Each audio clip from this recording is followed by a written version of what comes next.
அவங்களுக்கு ஆறுதலாக 4 வார்த்தை பேசுங்க, சரிங்களா? உங்கள் எல்லாருக்கும் நான் சொல்கிறேன் பாருங்களேன், இந்த தங்கப்பிள்ளை சூர்யா இருக்காங்களா, அவங்களுக்கு அம்மா இல்லையா, அப்பா இல்லையா?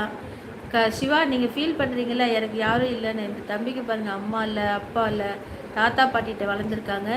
அந்த பாட்டியே இறந்துட்டாங்க. அந்த தம்பி எவ்வளோ கஷ்டப்பட்டுருப்பாங்க சொல்லுங்கள். படித்து மேலே வரத்துக்குலாம் எவ்வளோ கஷ்டப்பட்டுருப்பாங்க. அதனால் நம்ம வந்து நம்மளை விட கீழே உள்ளவங்களை பார்த்து கொஞ்சம் மனசை தைரியப்படுத்திக்கணும், சரிங்களா? இவங்க யூஎஸ்ஏல இருக்காங்க தம்பி, தங்கப்பிள்ளை சூர்யா. இந்த அண்ணன் யூஎஸ்ஏல இருக்காங்க. வேலை போயிடுச்சு, ஜூலையில் ஊருக்கு வர சுச்சுவேஷனில் இருக்காங்க. அதான் ரொம்ப ஃபீல் பண்ணி பேசிகிட்டு இருக்காங்க. கஷ்டமாக இருக்கு. இப்போ அந்த அண்ணனே உனக்கு ஆறுதல் சொல்கிற மாதிரி இருக்கு. இது மாதிரி தாங்க ஒருத்தருக்கு ஒருத்தர் ஆறுதல் சொல்லிக்கணும். ஏன்னா நம்ம எவ்வளோ ஃபீலிங் இருக்கும். Don't feel